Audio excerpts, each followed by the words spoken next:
Welcome back to another episode of World Traveler Cooking. Today we're going to make a dish from French cuisine that's closely associated with the holiday of Epiphany. Now, Epiphany is January 5th on the Gregorian calendar, and basically, of course, it celebrates the gifts of the Magi for the baby Jesus. In French cuisine, they celebrate this with Galette du Roi, or the Galette of the King. Now, galette is typically a French pastry that's flat and folded over, so it's kind of like a flattened pie, but this one is going to be baked in a tart pan in most of the French recipes I've seen, although in some other recipes they do it flat. But nobody folds it over because this is a fully closed pastry. Now, typically there will be something hard hidden in it. It'll typically be a fava bean or a piece of porcelain or something like that. People are usually aware of this so they don't bite into it hard and break their teeth. But it is there, and whoever finds it is typically crowned king of the day, wears a paper crown and such, right? So that's the basic celebration around this. I'm going to go through the ingredients and then we'll get started. We have 75 grams of softened butter. We have 100 grams of sugar and 140 grams of almond meal.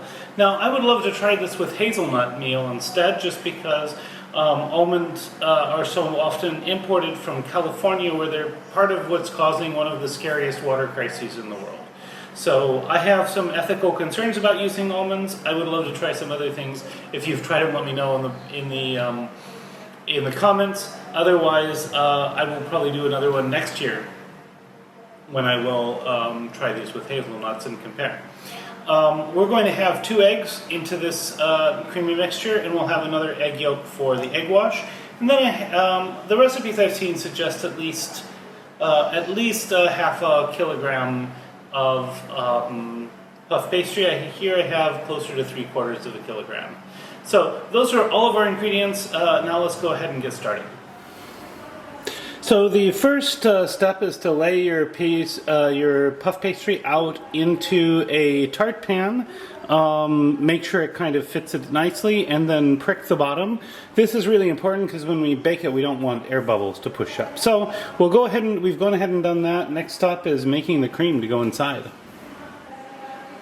Okay, again, sorry about the background noise here. But I am going to go ahead. I have mixed my sugar and my almonds together, and now I am going to stir in the eggs, and I will beat in the eggs and the butter, and I'll let you know how this is done when this is done. Okay, so now this is mixed with the butter. I'm going to add eggs one at a time and stir them in, and once both eggs are done, I will be back and we will get this finished up. So here we have our completed almond cream, and next we are going to fill our tart as much as possible with it.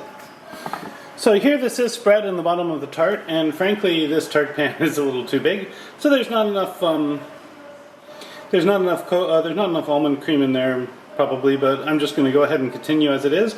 Next I'm going to put puff pastry over the top, and then we'll decorate the top. So I've now done one thing that I'm sure my French viewers will hate, which is that I have used not only too large of a tart dish, but I've actually gone ahead and used 2 sheets over the top here because I had some trouble getting it to work. But c'est la vie. So typically now we will cut, but not all the way through the pastry, some sort of decorative patterns, and I'm just going to try to hide the seam as if it's part of the decorative pattern. So now egg wash, and get all over the puff pastry, all up the walls and everything else. Again, this will probably be a fairly anemic Galette du Roi, just because I think my tart pan was much bigger than my recipe. So maybe baking flat the first few times might be better for most people. And we will basically make sure we use pretty much the entire egg yolk. Here.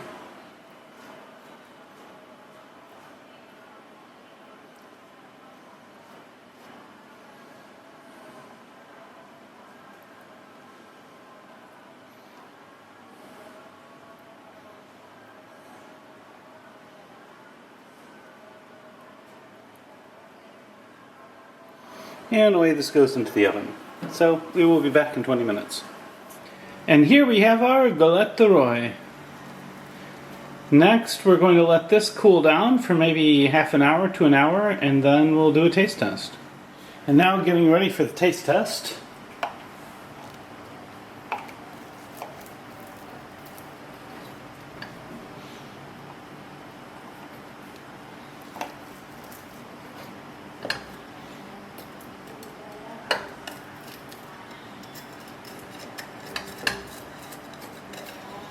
I'm going to just take this up.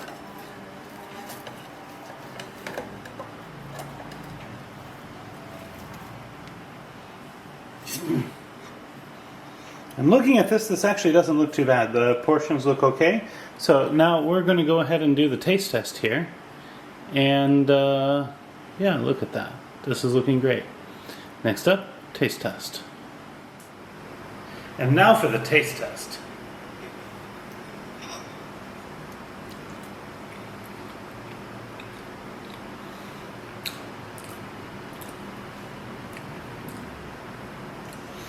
This is really special. Very rich. Yes, you know, it's a bit sweet, but you know, I mean, it's a dessert, so. But it's really, really, really, really delicious. Flavors are complex, and nothing really overpowers anything else. This is really delightful. If you find this content useful, please like, share.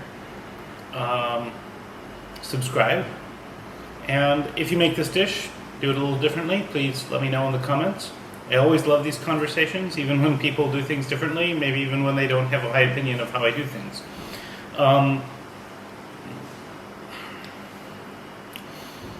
I think that as cooks we always get a lot out of these sorts of things with others. So, at any rate, bon appetit and see you next week.